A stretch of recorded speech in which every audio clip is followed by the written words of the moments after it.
This call is now being recorded.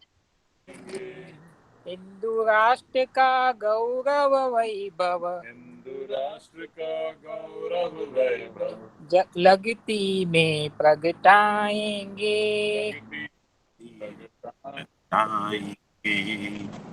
जगती में प्रगटाएंगे, जगती में प्रगटाएंगे। है शाखा है शाखा अपनी, करे प्रभावी प्रस्थापन, करे प्रभावी प्रस्थापन, स्वाभिमान भर कर हुंकारे, स्वाभिमान भर कर हुंकारे, कर दोषों का उच्चाटन, कर दो का उच्चाटन, धर्म ध्वजा है अरुण पताका, धर्म ध्वजा है अरुण पताका, गाँव गाँव फहराएंगे, गाँव गाँव फहराएंगे। हिंदू राष्ट्र का गौरव वैभव, हिंदू राष्ट्र का गौरव वैभव, जगती में प्रगटाएंगे, जगती में प्रगटाएंगे, जगती में प्रगटाएंगे, जगती में प्रगटाएंगे। निर्भय होकर सतत चलेंगे, निर्भय होकर सतत चलेंगे, संकट की परवाह नहीं, संकट की परवाह नहीं, लोभ मोह मद डिगा न सकते, मोह डिगा सकते, सत्ता सुख की चाह नहीं, सत्ता सुख की चाह नहीं, ध्येयनिष्ठ अनगिन हृदयों से, ध्येयनिष्ठ अनगिन हृदयों से, स्नेहामृत छलकाएंगे, हिंदू राष्ट्र का गौरव वैभव, हिंदू राष्ट्र का गौरव वैभव, जगती में प्रगटाएंगे, जगती में प्रगटाएंगे, जगती में प्रगटाएंगे, जगती में प्रगटाएंगे।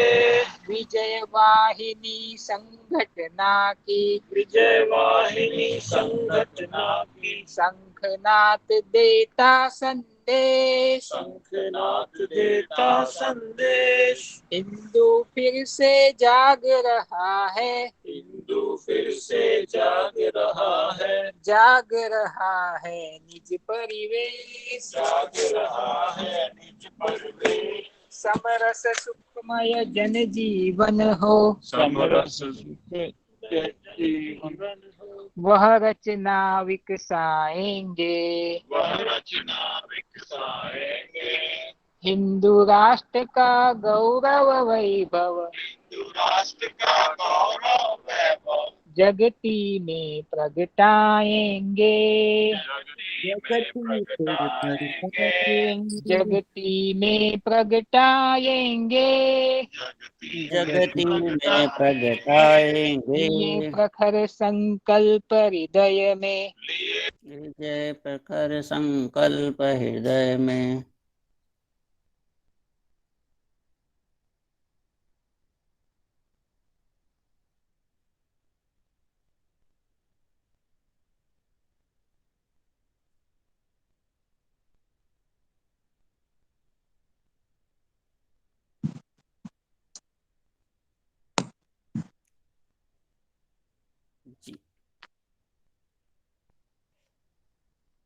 जी भाई साहब, प्रस्तावना के लिए दिनेश मुंद्रा जी।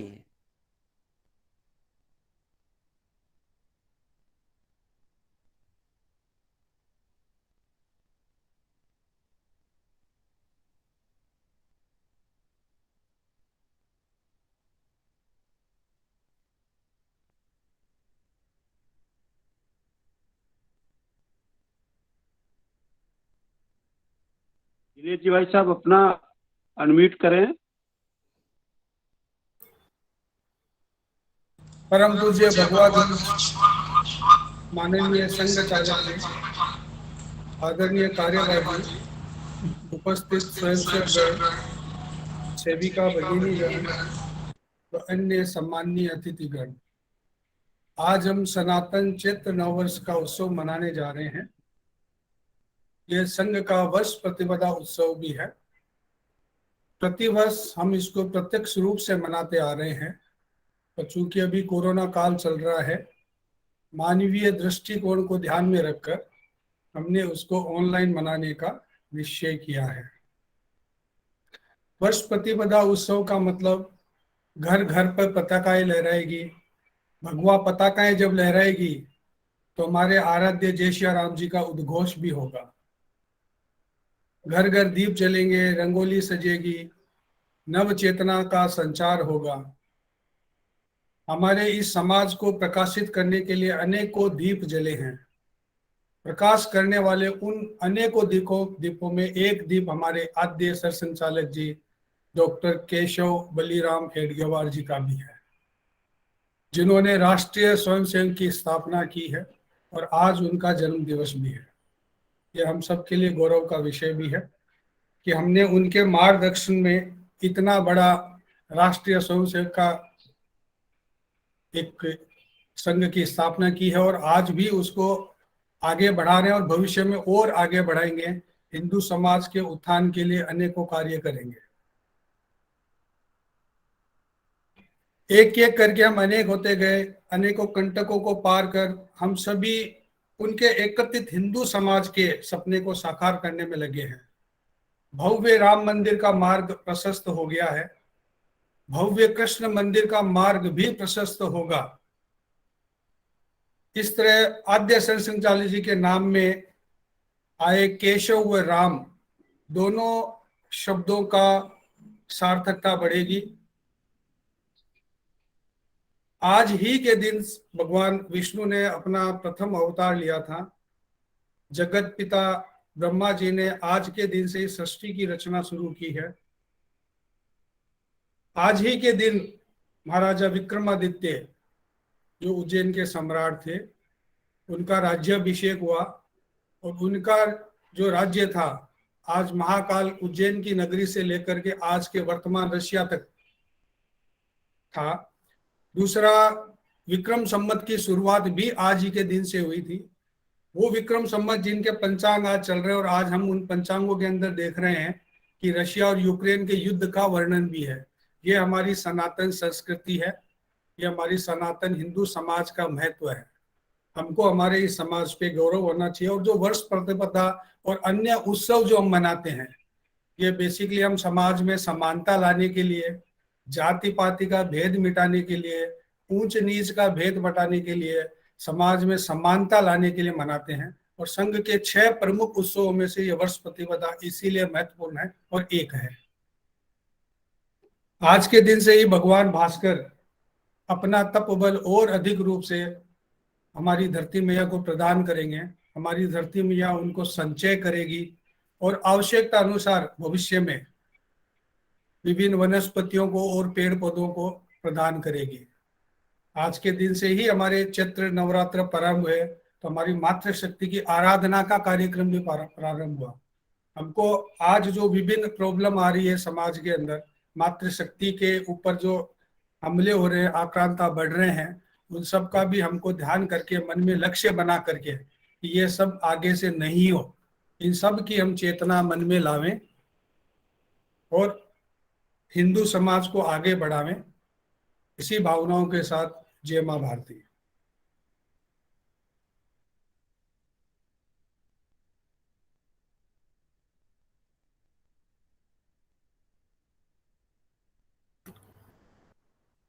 नमस्कार, मेरी आवाज आ रही है? जी आ रही है। जी आ रही है।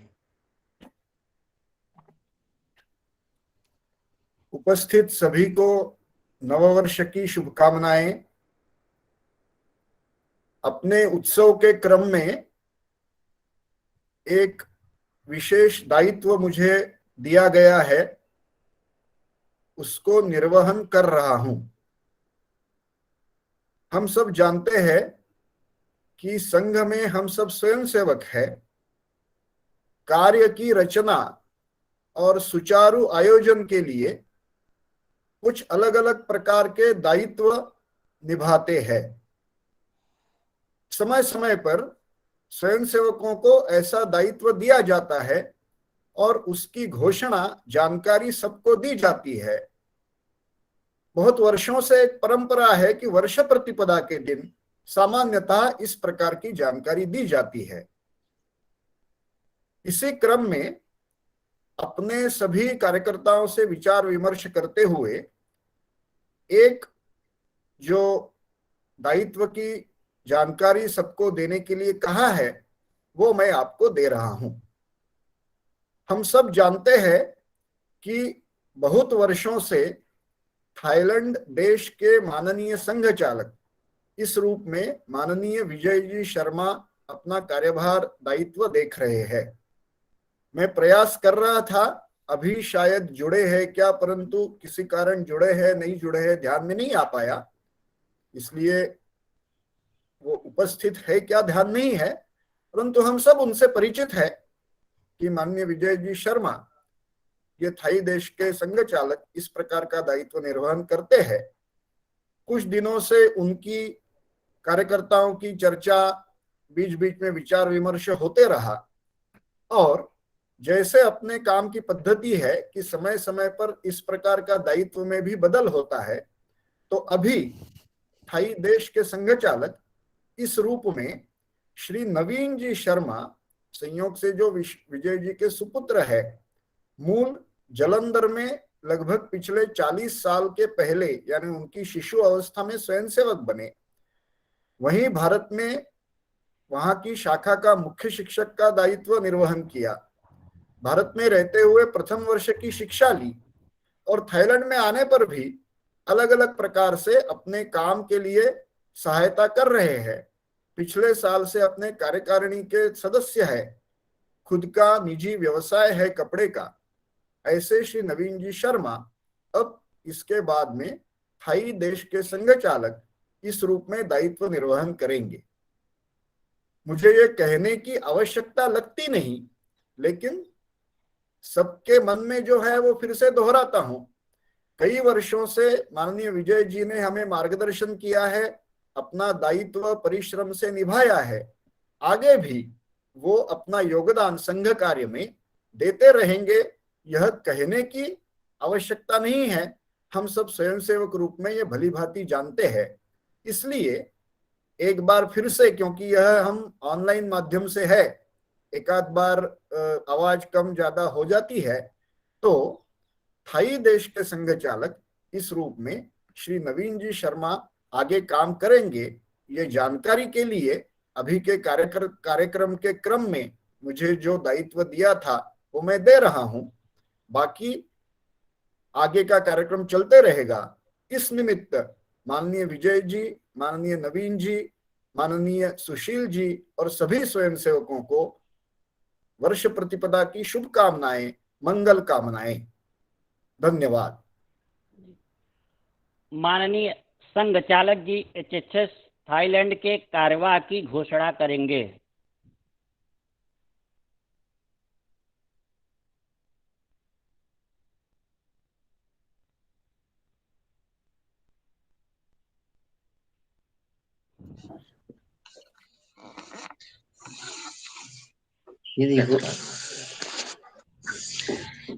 सबको नमस्कार। जो दायित्व मुझे सौंपा गया है, मैं प्रयत्न करूंगा कि उस दायित्व पर पूरा खरा उतरूं। आप सबका सहयोग और प्रभु की कृपा से और पिताजी के सहयोग से मैं इस पर कार्य करूंगा।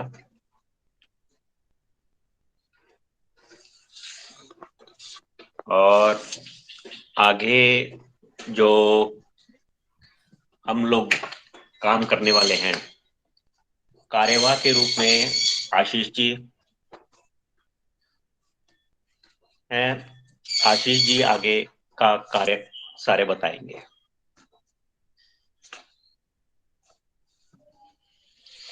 आशीष जी। जी इस साल की जो राष्ट्रीय कार्यकारिणी रहेगी उसकी घोषणा कर रहा हूँ संघ चालक जी के वती से। एक एक करके मैं नाम पढ़ते जाऊंगा। सहकार्यवाह डॉक्टर अधरीश ब्रह्मदत्ता।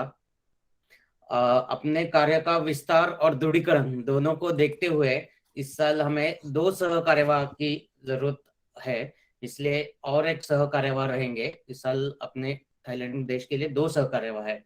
तो दूसरे सहकार्यवाह श्री दीपक पांडे, बौद्धिक प्रमुख श्री कपिल राय, शारीरिक प्रमुख श्री विनय पांडे, प्रचार प्रमुख श्री गायत्री प्रसाद मिश्रा, जिनको हम जिमी जी करके प्रचलित है, सेवा शिक्षण प्रमुख श्री धर्मदेव दुबे, सोनू जी के नाम से प्रचलित है, संपर्क प्रमुख श्री दिनेश मुंद्रा, व्यवस्था प्रमुख श्री ब्रह्मानंद द्विवेदी, विशेष आमंत्रित सदस्य अपने काफी ज्येष्ठ स्वयंसेवक है श्री देवपूजन शुक्ला जी, थेप शुक्ला जी। सदस्य कार्यकारिणी सदस्य रहेंगे श्री अवधेश शर्मा। आगे अमृत बचन के लिए और है आगे, यानी नेक्स्ट है। उस और उसी दृष्टिकोण से जैसे मैंने कहा, अपना संघ का कार्य धीरे धीरे विस्तार और दृढ़ीकरण बढ़ रहा है। पिछले साल के संकल्प में हमने 5 प्रोविंस में शाखा का संकल्प किया था। 5 प्रोविंस में 9 शाखा, 9 प्रयत्न शाखा और 5 संघ मंडली। इस माध्यम से पूरे थाईलैंड को भौगोलिक दृष्टया कैसे कवर करे, ऐसी रचना बनी थी। उस 5 में से 4 प्रोविंस में इस साल हम उसको प्रोविंस यानी विभाग रचना कर रहे हैं, यानी एक एक विभाग रहेगा और उस विभाग में प्रमुख, सह प्रमुख, और फिर धीरे धीरे उस विभाग में 2 से 3 इंडिपेंडेंट और विस्तार और दृढ़ीकरण बढ़ेगा। उस दृष्टिकोण से इस बार थाईलैंड की कार्यकारी मंडल रहेगा। कार्यकारी मंडल भी कार्यकारिणी का ही सदस्य रहेंगे, राष्ट्रीय कार्यकारिणी सदस्य। उसकी भी घोषणा कर रहा हूँ। माननीय बैंकॉक महानगर संघ चालक जी श्री सुशील कुमार धानुका जी, बैंकॉक महानगर कार्यवाह श्री ब्रह्मानंद मिश्रा, बैंकॉक महानगर सह कार्यवाह श्री विजेत हेगड़े जी।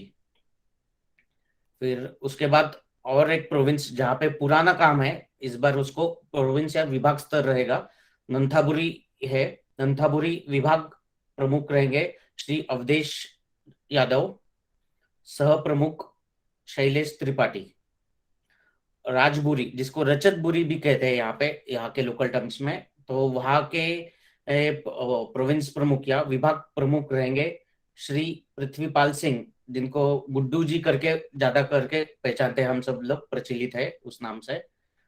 और सह प्रमुख रहेंगे श्री अरुण मिश्रा।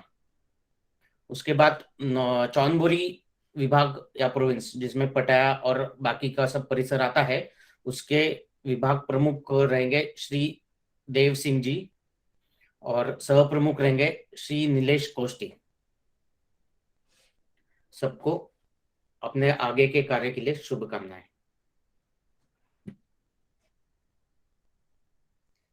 जी, अब अमृत बचन के लिए श्री अशोक जी भाई साहब।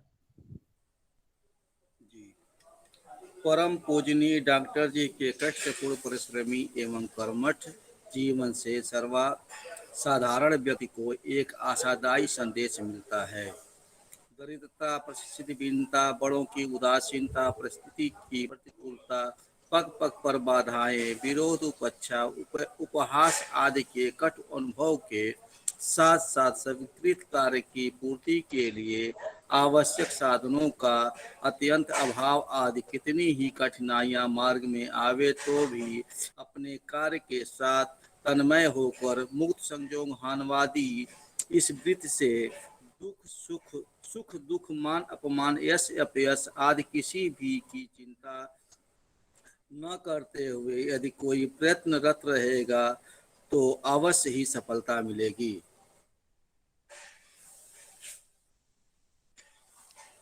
जी, सुभाषित के लिए विनय जी। सूर्य संवेदना पुष्पे दीप्ति ते करुणे गन्धने लब्ध्वा शुभं नववर्षेऽस्मिन् कुर्यात् सर्वस्य मंगलम। अर्थात जिस तरह सूर्य प्रकाश देता है, संवेदना करुणा को जन्म देती है, पुष्प सदैव महकता रहता है, उसी तरह आने वाला हमारा यह नूतन वर्ष आपके लिए हर दिन हर पल के लिए मंगलमय हो। नव वर्ष की हार्दिक शुभकामनाएं। अब आशीर्वचन होगा, जिसमें माननीय संघ चालक जी का आशीर्वचन हम सभी सुनेंगे।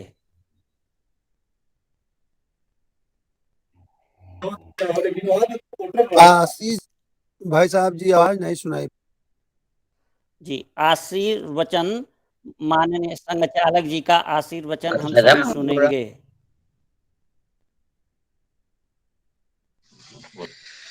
प्रिय संसद बंधु, बड़े हर्ष का विषय है कि आप सब के अथक प्रयास से थाईलैंड में शाखा सिर्फ बैंकॉक में ही नहीं, अब तो बैंकॉक के बाहर भी कार्य आरंभ हो चुका है। नंथपुरी, हत्या और राजपुरी, सब जगह पे अब संघ का कार्य नियमित रूप से चल रहा है। परंतु थाईलैंड अभी बहुत बड़ी जगह है और भी बड़े अच्छे प्रोविंस हैं। इसे और आगे बढ़ने का प्रयास हम सबको मिलकर करना चाहिए, ताकि पूरे थाईलैंड में संघ का कार्य चल रहा है, इसका भी पता होने लगना चाहिए, समझानी चाहिए। और मेरा आप सबसे निवेदन है, हमारा आशीर्वाद हमेशा आपके साथ है, ये कार्य को और आगे बढ़ाने के लिए अतक अपना प्रयास करें। थैंक यू, धन्यवाद। जी, वक्ता परिचय के लिए जयकरण सिंह जी।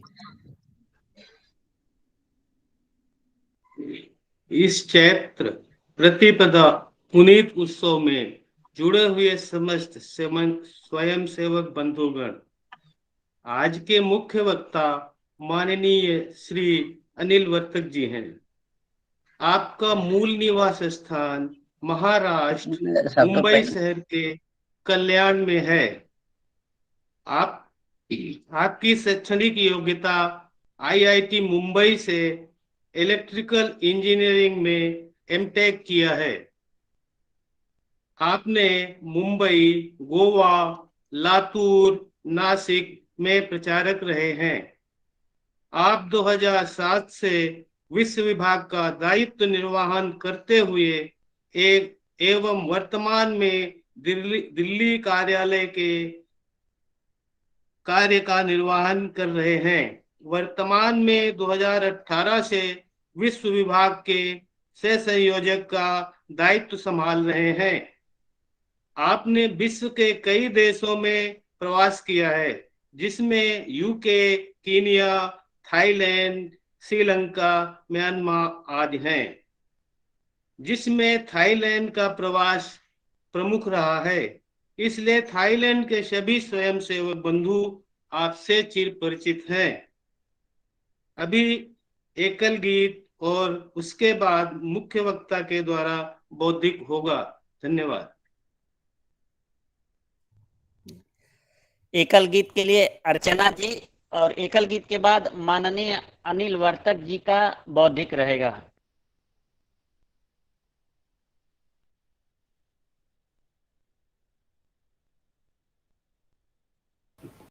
अर्चना जी म्यूट है जी। शपथ लेना तो सरल है, पर निभाना ही कठिन है। शपथ लेना तो सरल है, पर निभाना ही कठिन है। साधना का पथ कठिन है, साधना का पथ कठिन है। शलभ बन जलना सरल है, प्रेम की जलती शिखा पर स्वयं को तिल तिल जला कर दीप बनना ही कठिन है। साधना का पथ कठिन है, साधना का पथ कठिन है। हे अचेतन जो युगों से लहर के अनुकूल बहते, साथ बहना है सरल, प्रतिकूल बहना ही कठिन है। साधना का पथ कठिन है, साधना का पथ कठिन है। ठोकरे खा कर नियति की युगों से जी रहा मानव, है सरल आंसू बहाना, मुस्कुराना ही कठिन है। साधना का पथ कठिन है, साधना का पथ कठिन है। तप तपस्या के सहारे इंद्र बनना तो सरल है। तप तपस्या के सहारे इंद्र बनना तो सरल है। स्वर्ग का ऐश्वर्य पाकर मद भुलाना ही कठिन है। स्वर्ग का ऐश्वर्य पाकर मद भुलाना ही कठिन है। साधना का पथ कठिन है, साधना का पथ कठिन है। शपथ लेना तो सरल है, पर निभाना ही कठिन है। साधना का पथ कठिन है, साधना का पथ कठिन है।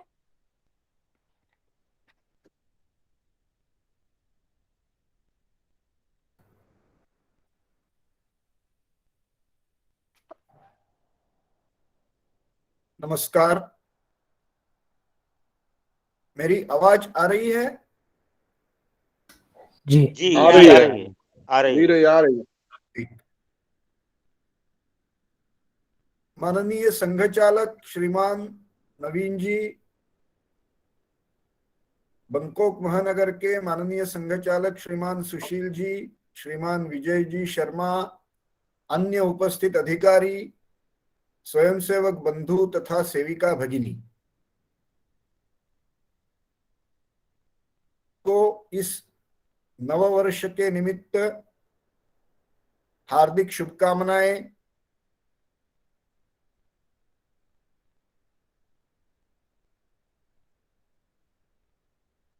और प्रार्थना। आज हम सब हिंदू सेवक संघ के वर्ष प्रतिपदा उत्सव के लिए एकत्रित आए हैं।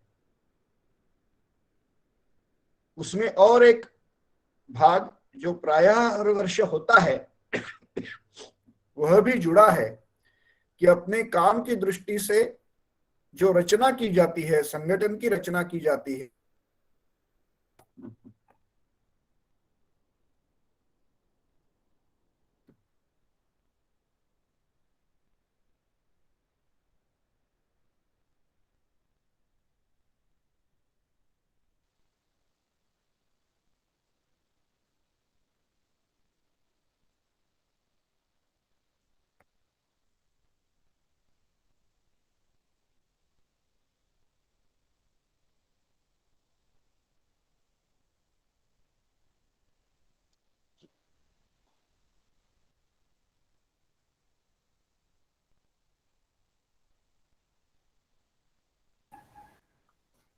आपकी आवाज नहीं आ रही है।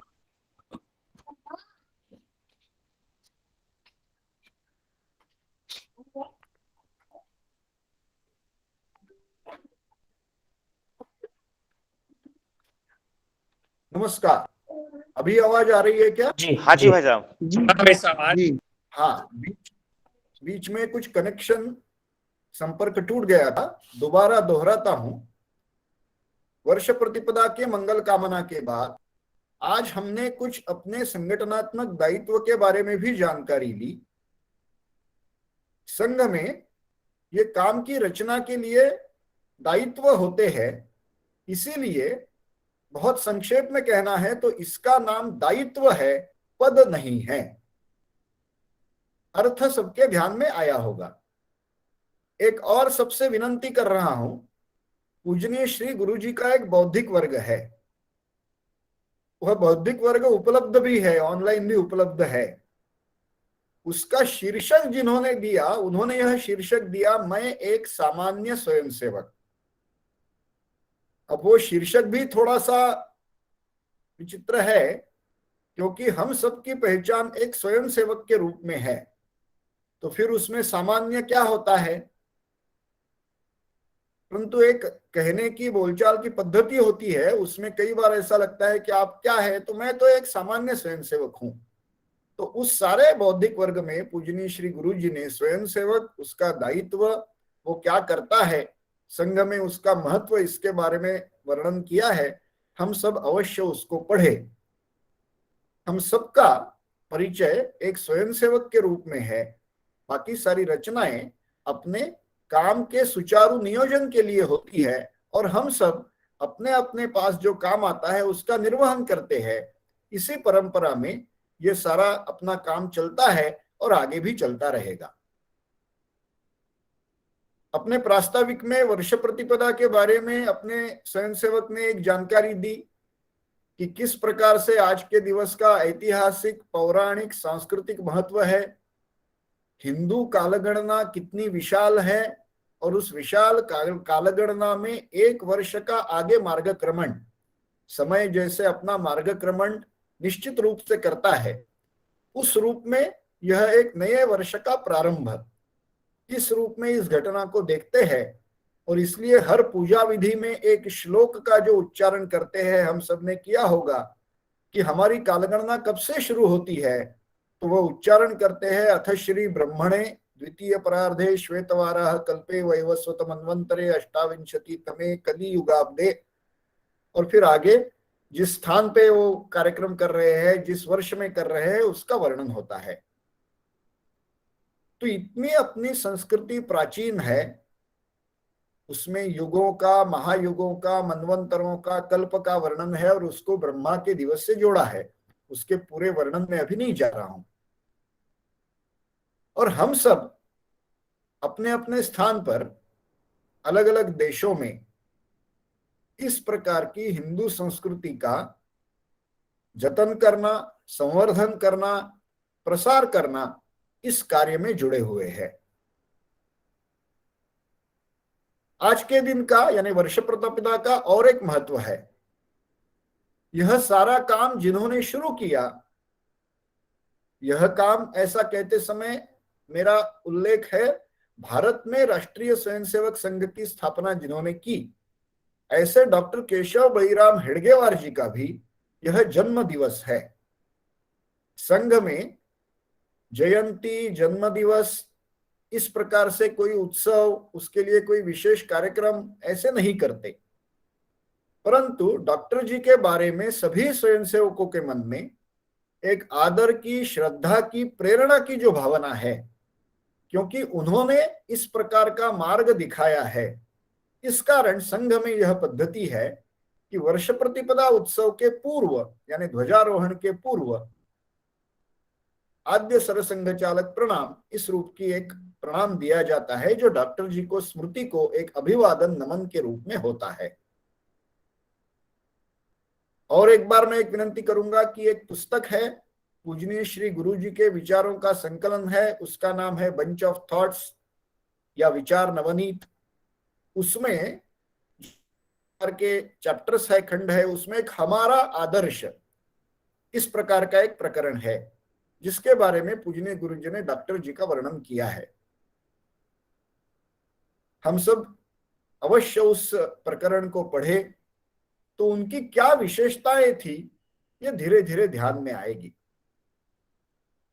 मुझे एक सौभाग्य मिला था अपने संघ के एक ज्येष्ठ कार्यकर्ता सरकार एवं माननीय शेषाद्री जी के साथ रहने का, तो वह एक स्मरण बताते थे।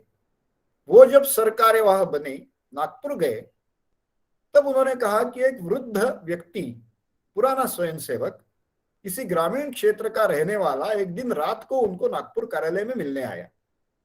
स्वयंसेवकों ने बताया कि ये कार्यकर्ता इस गांव के हैं, बहुत पुराने स्वयंसेवक है, अभी लगभग 85-90 आयु है, लेकिन डॉक्टर जी को देखा हुआ है और आपसे मिलने आए हैं, परिचय कराने आए हैं। शेषाद्री जी ने परिचय करा लिया, बातचीत की। और आगे शेषाद्री जी कहते थे कि जब मैंने उनको पूछा कि आपने तो डॉक्टर जी को देखा है, उनके साथ कुछ शाखा में काम किया है, तो उनकी सबसे बड़ी विशेषता आपको क्या लगी? क्योंकि लोग ये सब जानते थे कि वो डॉक्टर थे, यानी उस जमाने में डॉक्टर जी की परीक्षा पूर्ण की थी, पढ़ाई पूर्ण की थी, वह क्रांतिकारी आंदोलन में भाग लिए हुआ था, वह कांग्रेस के उस क्षेत्र के एक प्रतिष्ठित नेता इस रूप के, स्वतंत्रता आंदोलन में जंगल सत्याग्रह, उसके पहले एक स्वदेशी के प्रकार का कार्यक्रम और उसमें एक बहुत ज्वलत जहाल भाषण करने के लिए उनको सजा हुई थी। इस प्रकार का उनका स्थान था। और ये जो सब शिशु स्वयंसेवक थे उस समय, उनके आयु के लगभग दुगुनी आयु डॉक्टर जी की थी। जब संघ स्थापना हुई तब डॉक्टर जी 36 साल के थे। तो ये सब देखते हुए प्रश्न तो ये था कि आपको डॉक्टर जी के बारे में विशेषता क्या लगी? तो वो वृद्ध स्वयंसेवक ने शेषाद्री जी को कहा, बोले कहते समय तो उनके आंखों से आंसू आ रहे थे। वो कहे कि डॉक्टर जी हमारे मित्र थे। हमें सबसे बड़ी बात याद है कि डॉक्टर जी का जो हमारे प्रति स्नेह था, शाखा में आने वाले प्रत्येक स्वयंसेवक के प्रति स्नेह था, वो आज याद रहता है। उन्होंने शाखा की प्रत्येक बात, छोटी छोटी चीज जैसे उंगली पकड़कर सिखाते या चलाते हैं, उस प्रकार हमें सिखाई। ऐसा कहते हैं कि पत्र लिखते समय, उस समय किसी को पत्र लिखना है, देश के प्रमुख नेता को शाखा के उत्सव में बुलाना है, तो डॉक्टर जी सब स्वयंसेवकों को साथ में बिठाते थे। कहते थे कि ऐसा एक पत्र लिखना है, लिखो, कैसे लिखेंगे? फिर जो शिशु बाल स्वयंसेवक थे अपनी अपनी कल्पना के आधार पर लिखते थे। फिर धीरे धीरे डॉक्टर जी उसमें सुधार करते थे कि अभी ये प्रमुख नेता है, उनको क्या लिखना चाहिए, उनका परिचय क्या है, उनके बारे में क्या अच्छी चीजें कहनी चाहिए, उनको संक्षेप में संघ का परिचय, ऐसे ऐसे। परंतु ऐसे धीरे धीरे धीरे उन्होंने ये सारी बातें संघ की उनके मन में जो थी, उनके मन में जो कल्पना थी, वो आगे संक्रमित की। और हम सब जानते हैं कि धीरे धीरे नागपुर से आसपास शाखाएं बढ़ने लगी। स्वयंसेवक दूर दूर शिक्षा के लिए, कोई व्यवसाय के लिए गए, उन्होंने शाखाओं का प्रारंभ किया।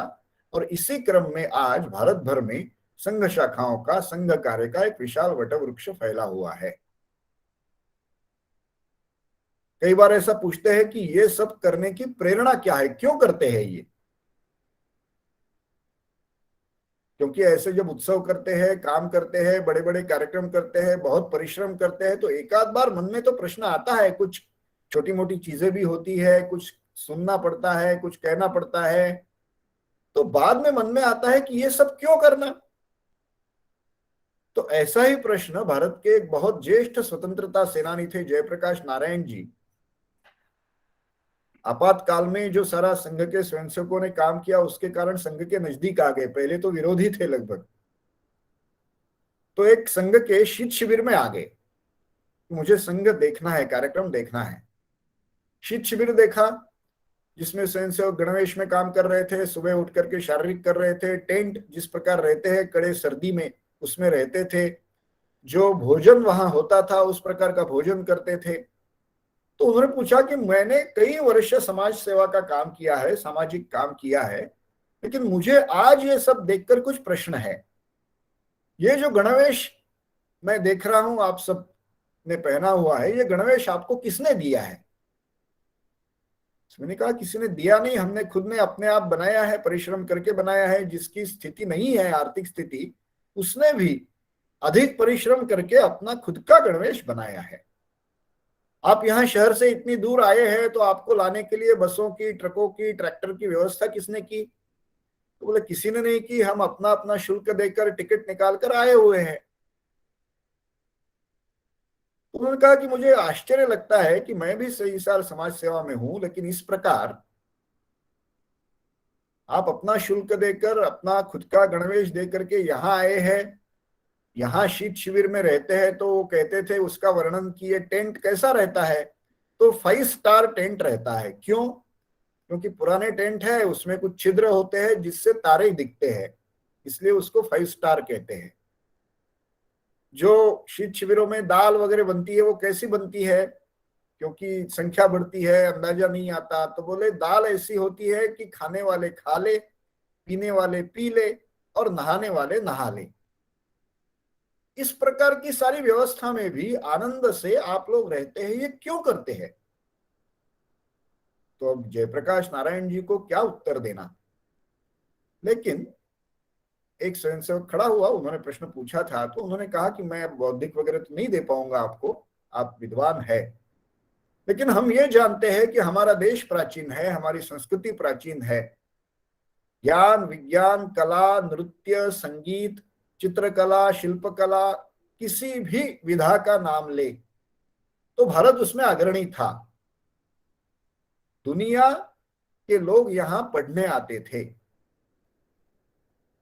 उपमा के लिए इसको सुवर्ण भूमि इस प्रकार कहते थे।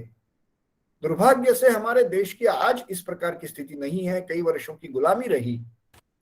हम फिर से एक बार अपने देश को एक परम वैभव की स्थिति में ले जाना चाहते हैं, इसलिए ये काम कर रहे हैं।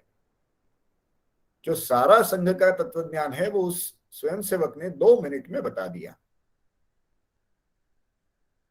और इसी एक श्रद्धा से, निष्ठा से, उद्देश्य से स्वयंसेवक भारत में काम कर रहे हैं, उसका विस्तार हुआ है, वह हम सब जानते हैं।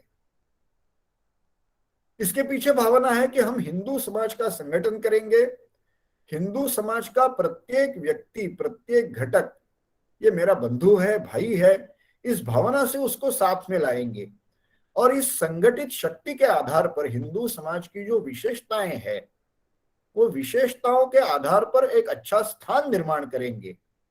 और विशेष रूप से हम सब जो भारत के बाहर है वह यह भी सोचते हैं कि हमारा एक विशेष रूप में एक विशेष लक्ष्य है, क्योंकि हिंदुओं के प्रति इस प्रकार का ज्ञान है, इस प्रकार की विशेषता है कि वो पूरे विश्व को सुख शांति का मार्गदर्शन कर सकते हैं, वह भी हम सबको देंगे। आज मैंने 2 बार उल्लेख किया जिस पुस्तक का पूजनीय श्री गुरुजी के, उन्हीं के विचार नवनीत में एक और प्रकरण है, हमारा जागतिक लक्ष्य। पूरी पुस्तक ही हम लोग जरूर पढ़े, लेकिन ये 1-2 कुछ प्रकरण है अवश्य पढ़े कि ये काम हम क्यों करते हैं, इसका एक विशाल लक्ष्य है। संघ का काम तो हम बड़े मजे से करते हैं, इतना सारा भाषण सुन के किसी को लगेगा कि ये तो बहुत बड़ा काम है, मैं तो नहीं कर पाऊंगा, ये दुनिया को ठीक करना, देश को परम वैभव लाना, मैं कैसे कर पाऊंगा। लेकिन संघ का काम करने के लिए ये सब नहीं करना पड़ता है, उसमें घोष की रचना बजानी पड़ती है, कभी गीत गाना पड़ता है, कभी भोजन की व्यवस्था करनी पड़ती है, कभी यातायात की व्यवस्था, ये हम काम करते हैं, सारा मजे से करते हैं, आनंद से करते हैं, हंसी मजाक में करते हैं, खेल करते हैं, योग करते हैं। परंतु ध्यान में कहीं ना कहीं एक मन के कोने में बात रखनी चाहिए कि ये सब सामने जो दिखते हैं ये करना ही है, करना चाहिए, परंतु ये संघ का काम नहीं है। संघ का काम, उद्देश्य इससे बहुत कुछ विशाल है। और हमारी ये श्रद्धा है कि ऐसे छोटे छोटे काम करने से, शाखा के छोटे छोटे कार्यक्रम करने से हम वह उद्देश्य साध्य कर पाएंगे। ये हमारा विश्वास, श्रद्धा है। पिछले भारत के लगभग 100 साल के अनुभव के आधार पर और अपने अपने देश में, कई देशों में आज काम है, उस देश के अनुभव के आधार पर भी हम ये कह सकते हैं कि हम जिस रास्ते पर चले हैं उसके मार्गक्रमण उस पर करते ही हमें हमारा लक्ष्य साध्य होगा। और अभी पूरे विश्व में भी और भारत में भी एक जो संघ की प्रतिमा प्रतिष्ठा नाम बना है, वह इस प्रकार के स्वयंसेवकों की श्रद्धा परिश्रम के आधार पर है। ये कोरोना कालखंड में भी ध्यान में आया कि जब समाज में एक थोड़ी सी कठिन परिस्थिति थी, आपदा थी, तब स्वयंसेवकों ने किसी के कहने पर नहीं, तो उनके मन में ये जो भावना है अपने समाज के प्रति, उसी के आधार पर तुरंत सोचते हुए काम प्रारंभ किया। एक और विशेषता इस बार ध्यान में आई कि समाज में ऐसे कई सज्जन व्यक्ति है, संस्थाएं हैं जो समाज के लिए काम करती है। ऐसी सब संस्थाओं ने भी ये कोरोना कालखंड में काम किया। हम कई बार धार्मिक संस्थाओं के नाम लेते हैं, श्री श्री रविशंकर जी की संस्था है, अम्माची की है, आनंदपुर साहिब है, कई गुरुद्वारे हैं, जैन बंधु है, कई इस प्रकार के संगठन है, भाषा भाषी संगठन है। ये सबने काम किया। सबने काम करते समय सब साथ में मिलकर काम करे, इस प्रकार का प्रयास संघ ने किया और ये सभी संस्थाओं ने उसको प्रतिसाद, सहभाग, सहयोग भी दिया और इस कारण सारे समाज की आपदा दूर करने में हम सब उपयोगी सिद्ध हुए। यह कैसे शुरू हुआ? तो एक दिल्ली के नगर कार्यवाह ने वर्णन किया, वो दिल्ली की कहानी नहीं है, वो तो प्रायः दुनिया में जहां जहां स्वयंसेवक रहता है उसी हरेक की मन की कहानी है, मन की बात है। उसने कहा कि जैसे भारत में वो घोषणा हुई लॉकडाउन की, मैंने सुनी, उसने खुद सुनी, सबने सुनी, तो मन में विचार आ गया कि एकदम देखा आसपास, घर में देखा कि क्या चाहिए क्या नहीं चाहिए, कल से 3 हफ्ते सब बंद होने वाला है। फिर ध्यान में आया कि आसपास कौन है, उनको क्या होगा, और धीरे धीरे उनको यह ध्यान में आ गया कि अपने नगर में उनके पास एक नगर कार्यवाह का दायित्व था, तो उनके नगर में ऐसे कोई बंधु है, ऐसी कोई बस्तियां हैं जहां लोगों को ये लॉकडाउन के कारण कठिनाई हो सकती है, भोजन की हो सकती है, दवा की हो सकती है, किसी के रहने का प्रबंध हो सकता है। क्या करना चाहिए हमने? तो रात को फोन पे बातचीत की और दूसरे दिन सवेरे उन्होंने कहा कि जहां इस प्रकार की कठिनाई थी, हमने जाकर के जानकारी लेना, उसकी कोई व्यवस्था करना शुरू किया। इसके लिए एकदम किसी ने कहा था, कार्यक्रम की योजना बनी थी, क्योंकि सारा आकस्मिक था, लेकिन स्वयंसेवक के मन की ये जो भावना है कि मेरे कार्यक्षेत्र में इस प्रकार की कोई बात होती है, प्रत्येक जो हिंदू बंधु है उसके लिए मैंने सोचना चाहिए, सजग रहना चाहिए, मैं कर सकता हूं, मेरी शक्ति के आधार पर काम करना चाहिए। और ऐसा ही काम देश भर में हुआ। अभी हमने शायद सुना होगा कि विदेश, भारत के बाहर भी कई देशों में अपने काम चलते हैं, सेवा के काम चलते हैं। उस देश में जब कोई आपदा आती है तब अपने कार्यकर्ता आगे होकर के सेवा के काम करते हैं, उसकी प्रशंसा भी होती है। 3-4 साल पहले अमेरिका में एक हार्वे करके तूफान आया, तो ह्यूस्टन के स्वयंसेवकों ने कीचड़ सफाई का काम करना, घरों की मरम्मत करना, ऐसे कई काम किए, जिसके कारण रेड क्रॉस जैसी संस्था ने भी सेवा इंटरनेशनल को एक प्रशस्ति पत्र दिया और बाद में एक बहुत बड़ी राशि दे दी कि अब ये 35 घरों का निर्माण करना है, आप ये कर सकते हैं, आप करिए। अभी अभी जो ये यूक्रेन की त्रासदी के बारे में हमने सुना, तो यूक्रेन में एक पिछले 2 वर्षों से ही शाखा शुरू हो गई है, ऑनलाइन ही सब स्वयंसेवक जुड़े हैं। प्रत्यक्ष कभी शायद एक अलग अलग शहरों के मिले हैं ऐसा भी नहीं है, लेकिन ये जब सारी परिस्थिति निर्माण हो रही थी तो 2 दिन पहले एक स्वयंसेवक का संदेश आया कि हमारे यहाँ युद्ध के बादल तो मंडरा रहे हैं और हम सब स्वयंसेवक आपस में सोच रहे हैं कि अगर ऐसी परिस्थिति आ गई तो यहाँ बड़ी संख्या में जो भारतीय छात्र है उनके लिए हमने क्या क्या करना चाहिए, ऐसा हमने सोच के रखा है, पहले ही सोच के रखा है। और जैसे ही 2 दिन के बाद वो शुरू हो गया तो विशेष रूप से वहां जो रेस्टोरेंट जो चलाते हैं, ऐसे लोगों ने खाने की व्यवस्था, जिनको निवास की व्यवस्था थी, वो कर दी। और जैसे जैसे आगे का काम प्रारंभ हो गया कि दूसरे देश की सीमा तक जाना, तो उनके लिए वाहनों की व्यवस्था, बॉर्डर में जहां ठंड प्रदेश था तो अन्य स्थानों पर, ऐसे सारे काम स्वयंसेवकों ने किए। उसके आसपास के देशों में जो स्वयंसेवक थे उन्होंने कहा कि हम क्या कर सकते हैं, प्रत्यक्ष जा तो नहीं सकते, लेकिन फोन के आधार पर ऐसे सब विद्यार्थी छात्र जो भारतीय हजारों थे, 20,000 थे, उनका ढाढ़स बढ़ाने का काम, उनको मार्गदर्शन, कहाँ से रास्ता ठीक है, कहाँ जाना चाहिए, इस प्रकार का सारा काम किया। कहने का तात्पर्य यह है कि ये स्वयं सेवक की जो मूल भावना है, इसी भावना के साथ हमने भी अनुभव किया है कि अपने थाईलैंड में भी हमने कोरोना काल में इस प्रकार का सेवा कार्य किया है, अन्य समय भी ऐसे कई प्रकार के काम करते हैं। जैसे मैंने कहा कि ये सारा काम हम करते हैं तो प्रार्थना की अपनी जो पंक्ति है, विश्व धर्म प्रकाशेन विश्व शांति प्रवर्तके,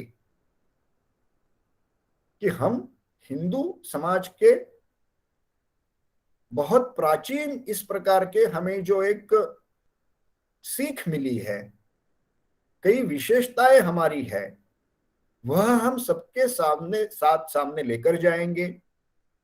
अपनी जो मान्यता है कि सर्वे भवन्तु सुखिनः, सभी सुखी होने चाहिए, हम केवल अपनी, अपने परिवार की, अपने गांव की ऐसे नहीं तो समस्त विश्व के, और समस्त विश्व के केवल मानव प्राणी नहीं तो चराचर सृष्टि जिसको कहते हैं, इसकी मंगल की कामना करते हैं।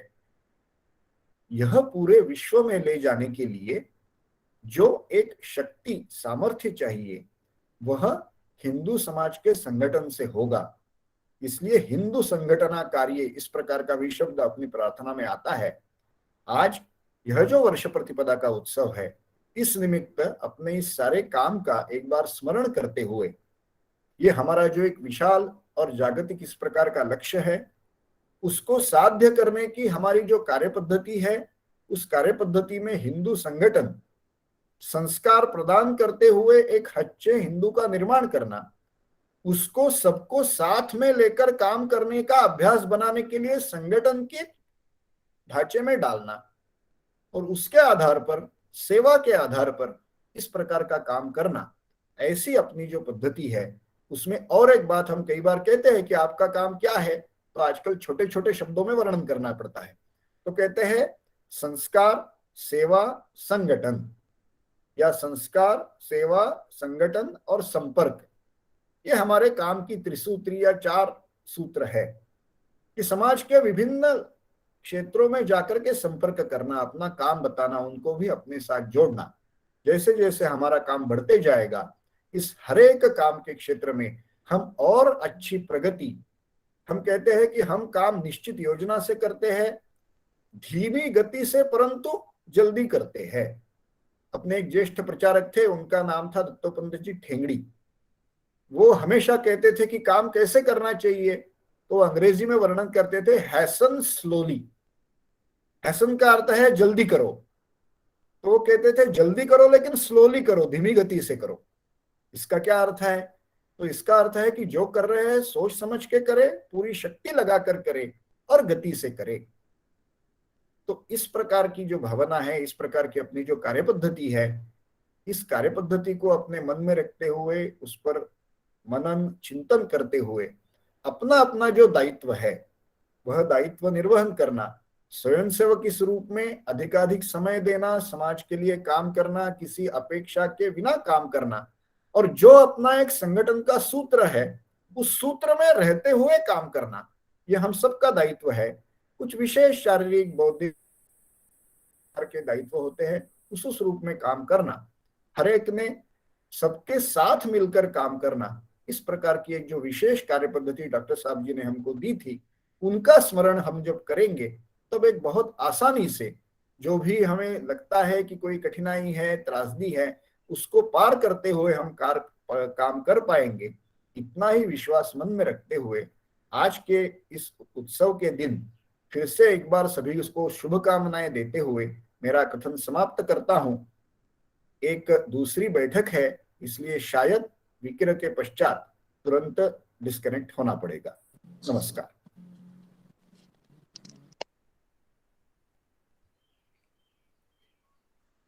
गण उत्तिष्ठा। सभी लोग अपना कैमरा ठीक कर लें। रमा रक्षा प्रार्थना।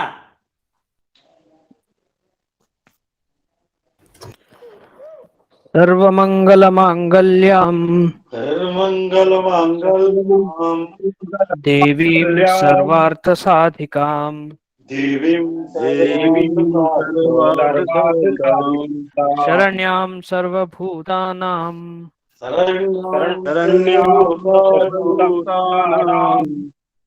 नमामो भूमिमातरम् सच्चिदानन्दरूपाय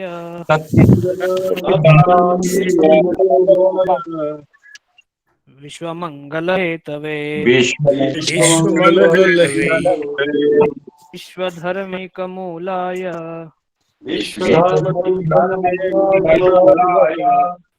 नमो परमात्मने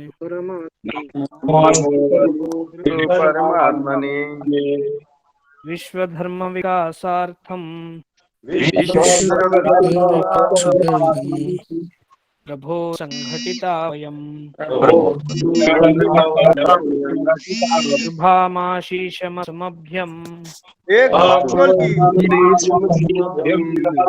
देहि तत्परिपूर्तये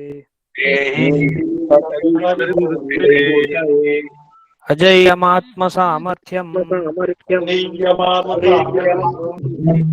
सुशीलं लोकपूजितम्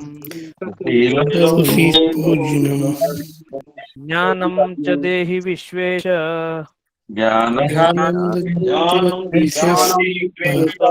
ध्येयमार्गप्रकाशकम् समर्शोऽस्तु नो नित्यम् निःश्रेयसः समन्वितः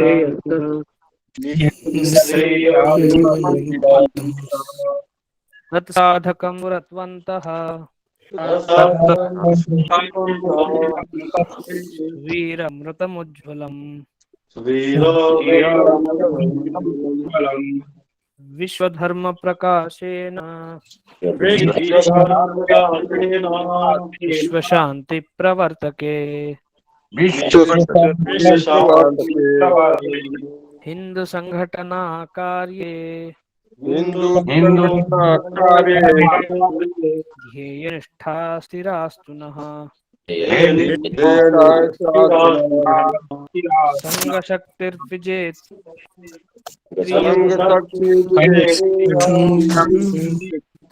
स्वधर्म रक्षणम्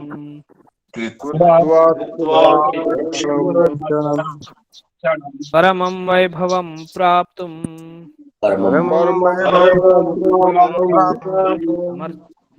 समर्थास्तु तवाशिषा तदीय पुण्यकार्येऽस्मिन् विश्व कल्याण साधके त्याग सेवा व्रतस्यायं कायो मे पततु प्रभु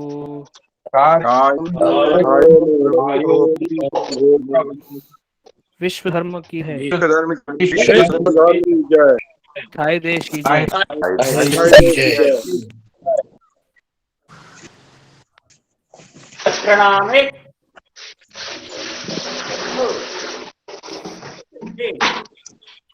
अभी ध्वज अवतरण होगा, उसकी भी आवाज नहीं आएगी, हम लोग दक्ष में खड़े रहेंगे।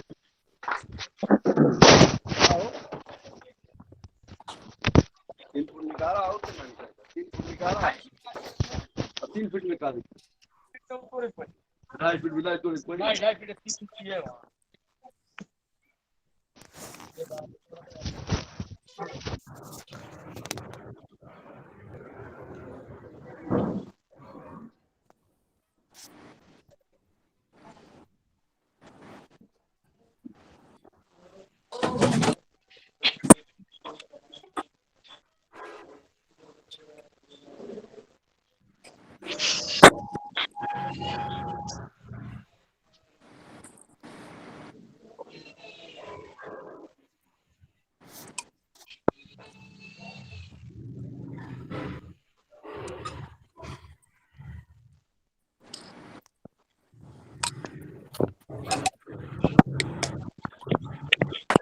विनय जी संग भी कर दीजिए। संग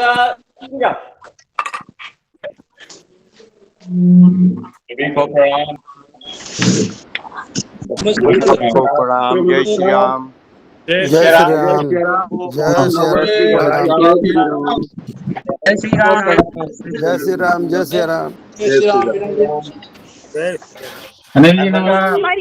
जय श्री राम। जय श्री राम। जय श्री राम। जय श्री राम। जय श्री राम। जय श्री राम। जय सिंह जी आप लिख लीजिए। सभी बंधुगण को